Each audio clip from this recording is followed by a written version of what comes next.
எப்படி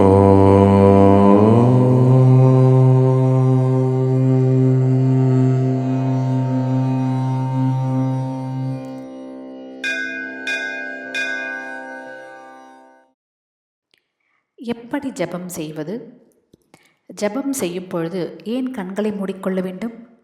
மந்திர ஜபம் செய்யும் பொழுது நம் மனம் கண் வழியாக செயல்படக்கூடாது. காட்சியுடன் மனம் இணையும் பொழுது மனம் ஏகாக்கிர நிலையை அடைய முடியாது. கண்ணை மூடிக்கொண்டால் தூக்கம் வரவும் கூடும்.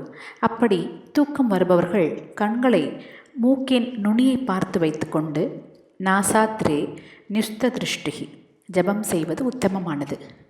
மனதை ஒரு நிலையில் நிறுத்தி நிமிர்ந்து உட்கார்ந்து உள்ளங்கையை நிமிர்த்தி வைத்துக்கொண்டு விரல்கள் புத்தி ரேகையை தொடுவது போல வைத்துக்கொண்டு மந்திரத்தை 5 நிமிஷங்கள் ஜபித்தால் உடம்பில் உள்ள ஆறாதார சக்கரங்களுடன் தொடர்பு ஏற்பட்டு மின்காந்த சக்தி உண்டாகிறது. இப்படி 10 நிமிஷ ஜபத்திற்கு பின் கண் விழித்து பார்த்தால் உடம்பில் புது தெம்பு ஏற்பட்டிருப்பதை நாம் உணர முடியும். ஜபத்தின் ஆணிவேர் தாரணை. தாரணையின் அடிப்படை தேவதை. இது அரூப வழிபாடு. மந்திரங்களுக்கும் இந்த வழிபாட்டுக்கும் இணைப்பு மந்திர அக்ஷரங்களாலேயே ஏற்படுகிறது. இதற்காகவே மாத்ருகா நியாச விதிகள் ஏற்பட்டு இருக்கின்றன. இதன் மூலம் அக்ஷரங்களை வசம் செய்து கொள்பவர் எந்த மந்திரத்தை அபியாசம் செய்தாலும் வெகு சீக்கிரமாகவே சித்தி அடைவார்கள். மந்திரங்களில் நியாசமும் தியானமும் இரு கண்கள். மந்திர தேவதையின் உருவமாகவே தன்னை பாவித்து கொண்டு ஜபம் செய்ய வேண்டும். சரீர சுத்தியுடன் மனமும் சுத்தியாக இருப்பது மிக அவசியம். மந்திரம். பகவானை தெரிந்து கொள்ளாமல் அவன் நாமாவை ஜபிப்பதால் பலன் இல்லாமல் போகாது. இருப்பினும் பலன் குறைவாகவே இருக்கும். மனதுக்குள் ஜபிப்பதன் மூலம் மகிழ்ச்சியை அளிப்பது மந்திரம். மனநாத் திராயத்தே இதி மந்திரஹா. மந்திரத்தில் உச்சரிப்பு மிக மிக முக்கியம். இந்த உச்சரிப்புக்கும் பற்களுக்கும் நெருங்கிய தொடர்பு உண்டு. பிறருக்கு தீமை விளைவிக்கும் மந்திரங்களுக்கு பற்களின் சம்பந்தம் மிக அவசியம்.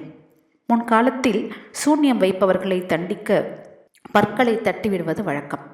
உச்சரிக்காத அஜபா மந்திரங்கள் பெரும் பயனளிக்கும் சக்தியை பெறுகின்றன. இறைவன் நிர்குணமாகவும் விறகின் உள்ளே உள்ள தீ போலவும் சகுனமாகவும் விறகு வெளியே எரியும் தீ போலவும் இருக்கிறார். நிர்குணம் சகுனம் இரண்டுமே அடைய முடியாதவை. நாம ஜபத்தால் அவை எளிதாகின்றன. ராமனை விட ராமநாமமே உயர்ந்தது என்பர். ரத்னம் நகையாவது போல நிர்குண பிரம்மம் ஜபம் மூலம் சகுன உருவம் எடுக்கிறது. இவ்வாறு நிர்குண பிரம்மத்தை விட நாமம் அதிக வலிமை வாய்ந்தது. நாமம் சகுன பிரம்மத்தையும் விட உயர்ந்தது. கலிக்காலத்தில் நாம ஜபமே கற்பகத்துறவை போல வேண்டியதை அளிக்கிறது.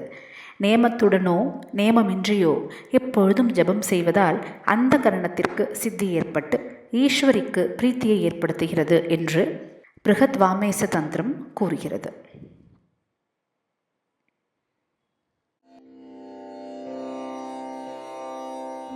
ஓ